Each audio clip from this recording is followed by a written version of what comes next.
The station announcement echoed across the crowded platform just as the doors slid shut, and I watched the last train home disappear without me. In a single heartbeat, every carefully made plan collapsed.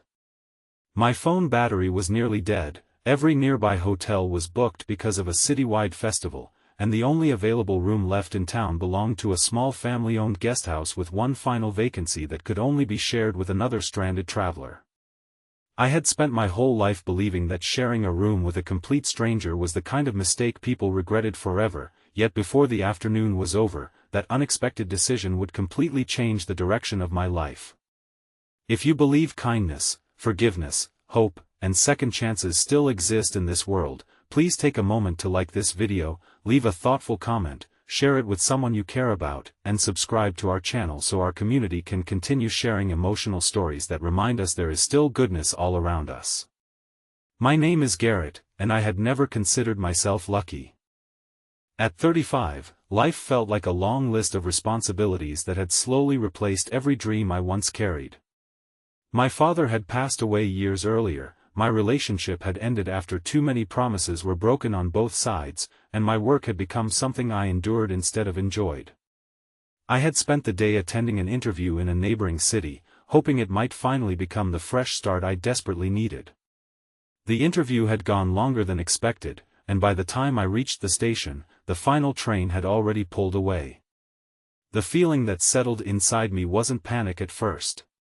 It was disappointment, the familiar kind that quietly convinces you life is simply repeating the same painful pattern. The ticket clerk apologized sincerely but explained there would be no more trains until the following morning. Every hotel I called was completely full because thousands of visitors had arrived for a daytime cultural festival that had stretched accommodations far beyond capacity.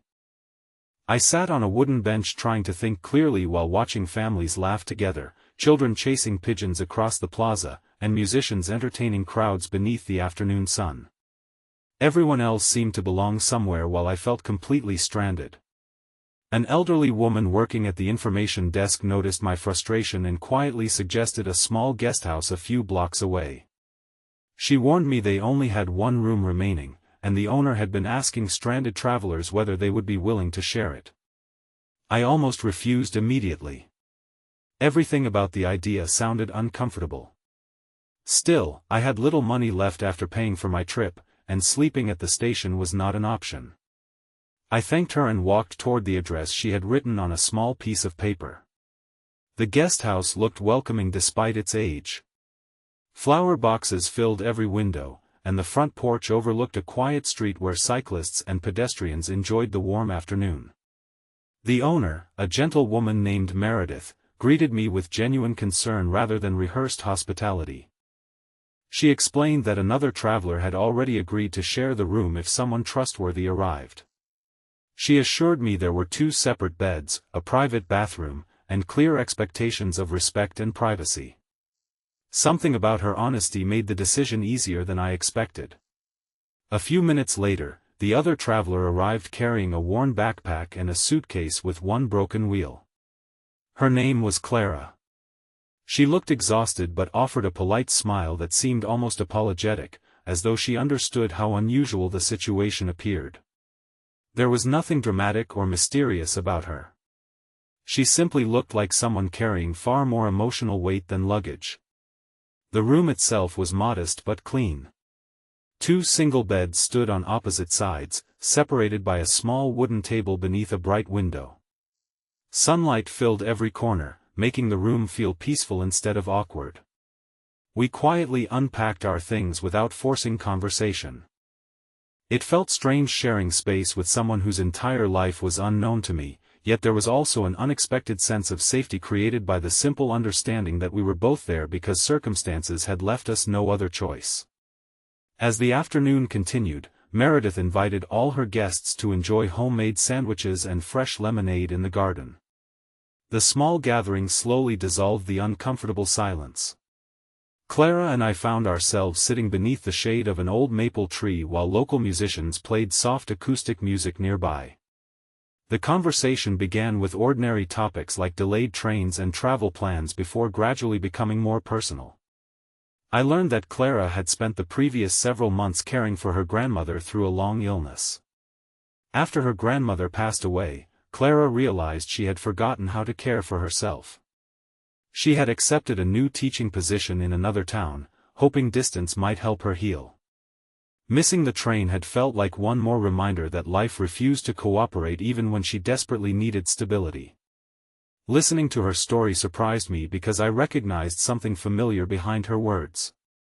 She wasn't asking for sympathy. She simply carried grief with quiet dignity. Without planning to, I shared my own disappointments, my failed relationship, my fear that I had wasted years chasing promotions instead of meaningful connections, and my uncertainty about whether the interview earlier that day would actually change anything. For hours we talked as if two strangers had accidentally become old friends. Neither of us tried to impress the other. There were no perfect stories, only honest ones. It occurred to me that perhaps the reason complete strangers sometimes understand us so well is because they have no expectations about who we are supposed to be. Late in the afternoon, Meredith asked whether anyone wanted to help prepare tables for families arriving after the festival parade. Clara volunteered immediately, and I joined her. Together we carried chairs, arranged flowers, and welcomed elderly visitors who needed assistance finding seats. Watching Clara patiently comfort a frightened little girl who had briefly become separated from her parents revealed the kind of person she truly was. She didn't perform kindness for recognition. She simply noticed people others overlooked. That single moment quietly challenged something inside me. I had become so focused on my own disappointments that I rarely noticed opportunities to ease someone else's burden. Helping Meredith that afternoon gave me a sense of purpose I hadn't experienced in years. As the festival continued beneath the bright afternoon sky, an unexpected announcement spread through the crowd. A senior volunteer organizing the event had suffered a medical emergency, leaving dozens of scheduled activities without coordination. Meredith encouraged several guests to help if they were willing. Clara and I spent the next several hours guiding visitors, assisting performers, directing families, and making sure elderly attendees reached shaded seating areas during the warm weather. Working together transformed two strangers into genuine teammates. We laughed over small mistakes, encouraged one another through moments of exhaustion, and celebrated every successful solution. It wasn't glamorous work, but it reminded both of us that meaningful days are often built from ordinary acts of service rather than extraordinary achievements. During a quiet break, Clara admitted that losing her grandmother had left her questioning whether she would ever feel genuinely happy again. She feared that moving to a new town meant leaving behind the final person who had always believed in her. I understood that fear because I had been living with my own version of it ever since losing my father. We spoke about grief not as something to overcome but as something we gradually learned to carry without allowing it to define us. Those conversations stayed with me long after the festival ended. I realized I had spent years blaming myself for everything that had gone wrong instead of forgiving the imperfect person I had been. Clara confessed she often carried guilt for moments when she believed she could have done more for her grandmother, even though everyone around her insisted she had given everything she possibly could. We encouraged each other to extend the same compassion toward ourselves that we so easily offered everyone else. As the afternoon sunlight softened, Meredith gathered the volunteers for a simple meal in the garden. She thanked everyone not with grand speeches but with heartfelt appreciation. Looking around the table, I saw people from different cities, different professions, and different generations sharing food and laughter because unexpected circumstances had brought them together. Missing one train had somehow created an entire day filled with human connection that no carefully planned schedule could have produced. Before returning to the guest house, Clara quietly handed a forgotten stuffed rabbit back to a young boy who had dropped it earlier during the festival. The child hugged it tightly before running back to his relieved mother. The gratitude on their faces said everything words could not. Watching that small act reminded me that kindness often leaves the deepest impact when nobody expects recognition. The next morning arrived bright and clear. The first train home would leave shortly after breakfast. As I packed my suitcase, I realized I wasn't thinking about the inconvenience anymore. Instead, I felt grateful for the unexpected interruption that had forced me to slow down and reconnect with the kind of person I wanted to become. Before heading to the station, Meredith thanked us again for helping the previous day and refused to charge either of us the full room price, insisting that our willingness to serve others had already repaid her generosity many times over. Her quiet wisdom became another lesson I carried home. At the station, Clara and I stood together waiting for our separate trains. Neither of us made unrealistic promises about staying in constant contact forever. Instead, we simply exchanged numbers and promised that if either of us ever forgot the lessons learned during that remarkable afternoon, we would remind the other that hope often arrives disguised as inconvenience. A week later I received a phone call offering me the position I had interviewed for.